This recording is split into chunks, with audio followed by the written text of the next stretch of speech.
J'invite maintenant les délégués de l'école communale Le Vivier de Longlier, commune de Neufchâteau, ainsi que leur instituteur, M. Burnet, à venir me rejoindre au perchoir.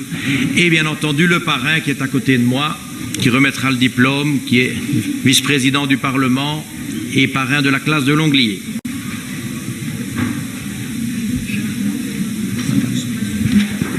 C'est Mme Boulard et pas M. Burnet. Je m'en excuse auprès de vous, Mme Boulard.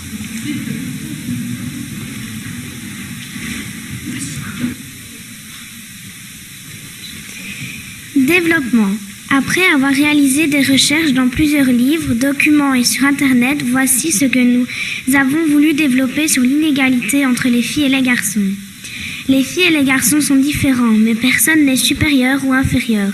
Et il faut se battre pour qu'ils soient égaux. Chacun a le droit de se défendre en cas de violence et le devoir de respecter l'autre moitié de l'humanité. Qu'on soit fille ou garçon, on partage tous le même besoin de dignité, de sécurité et de tendresse, et on y a tous le droit.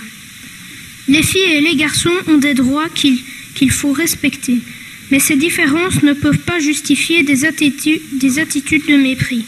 L'égalité entre les filles et les garçons doit être un objectif à poursuivre partout et toujours.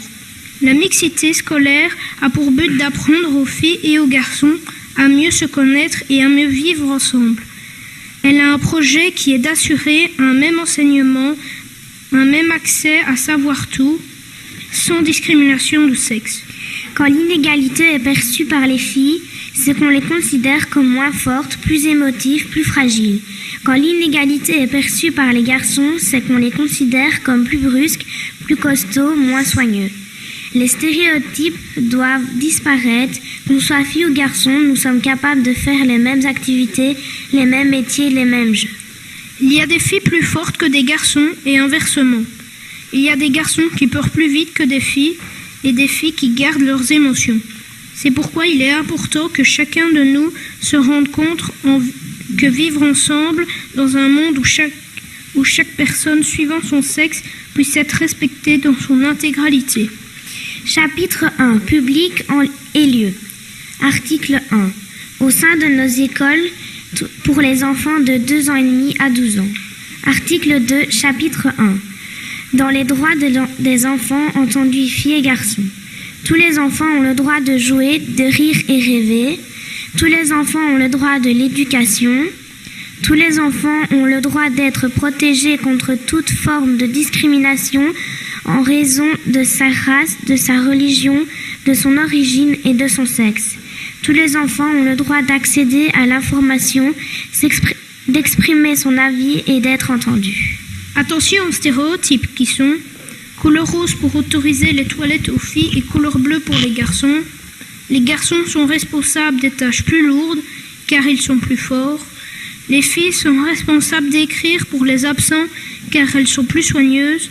Les garçons jouent au football dans toute la cour et les filles font des jeux cannes dans un coin. Chapitre 2. Mesures à prendre pour le respect des droits. Mettre en place un carton blanc avec le dessin garçon et un autre blanc avec le dessin d'une fille. Faire un tableau des tâches équitable en intégrant filles et garçons à leur tour. Partager la cour en plusieurs parties, jeux avec ballon, jeux calmes. Chapitre 3. Mesures pour vérifier le respect des aménagements mis en place et leur continuité. Une fois par mois, un conseil de classe sera organisé dans chaque classe afin de vérifier si l'égalité entre filles et garçons est bien respectée. À chaque conseil, un enfant différent sera élu comme vérificateur du respect des règles mises en place et comme rapporteur auprès de l'enseignant sur des sujets non respectés ou à améliorer.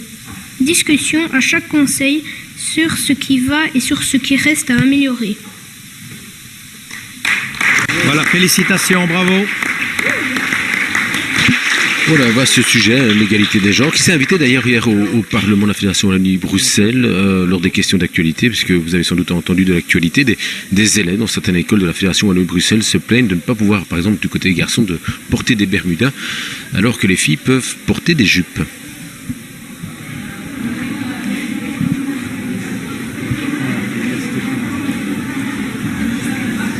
Félicitations encore, merci, on les applaudit.